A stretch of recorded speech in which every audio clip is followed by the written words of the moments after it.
Hi there, I'm Mike Brach. This is the Tribe Wellness Gym. This is a foam roller.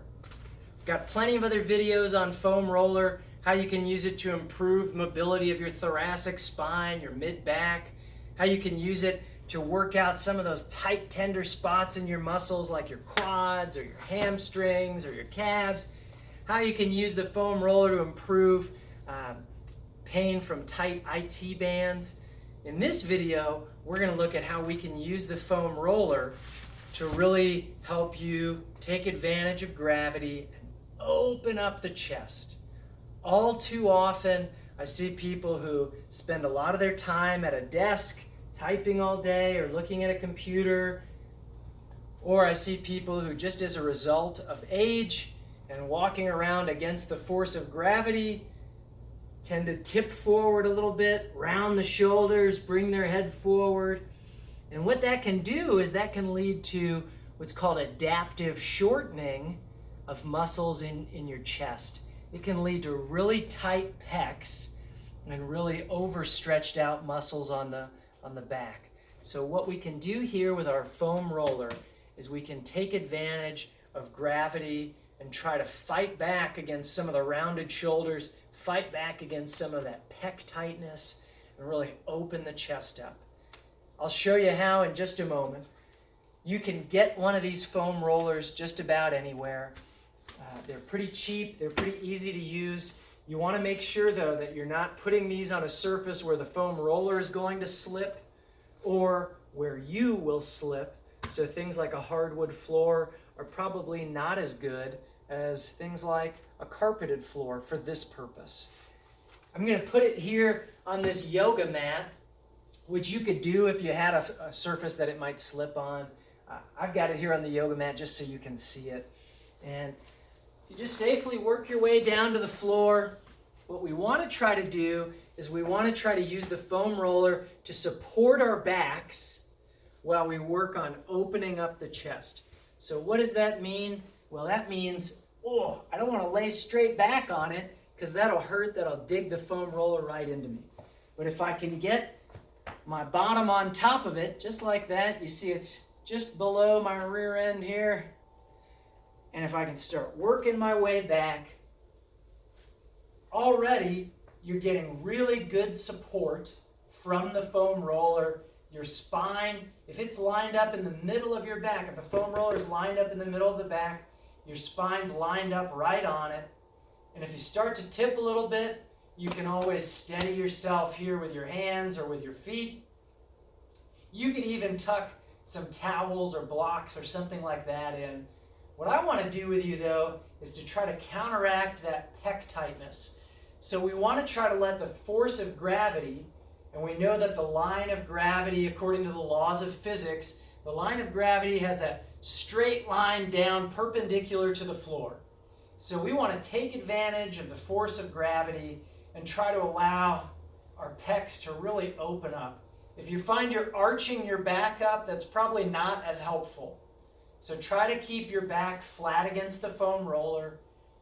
Some people like to keep their elbows out like this and their hands up high. Other people like to try and reach the backs of their hands out onto the floor.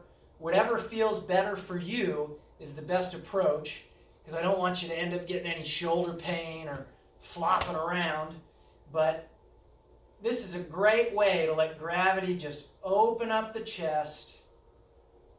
And unlike a lot of stretches and a lot of exercises, your job here is just to breathe and relax and let gravity do its thing. Some people like to hold a stretch like this for 30 seconds at a time, and they like to do 3 rounds of 30 seconds. Other people like to hold it for like 90 seconds at a time.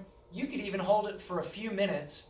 Obviously, I wouldn't plan on going all day here, but as long as it doesn't hurt, 90 seconds to 2 minutes, that's a pretty good run of time to allow the muscle tissue to really stretch out. Too often what I see with stretching is people do a good job stretching, but they don't hold it for long enough.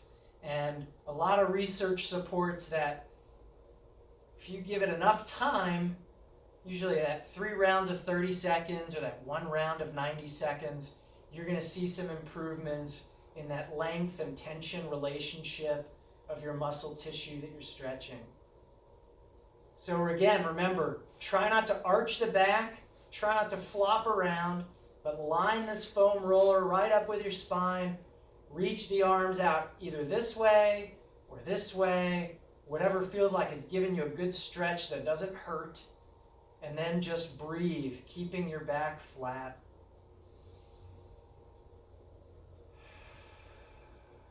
Okay.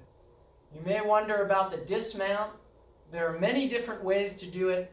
The graceful way is to try and use your arm and your legs to help guide your body little by little bit down.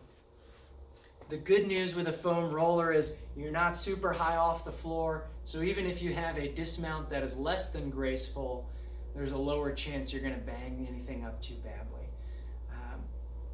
Always be careful with your balance with this kind of thing, but my hope is that this gives you an easy way to really open up your chest, get rid of some of that tension, so that way you feel like you can greet the world a little bit better, standing up and looking out at people instead of hunching forward and feeling like you have the weight of the world on your shoulders and on your neck.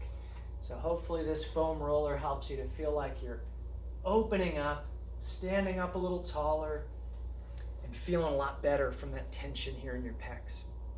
If you have questions or concerns, feel free to use the contact info below, shoot us an email, or leave a comment in the comments field.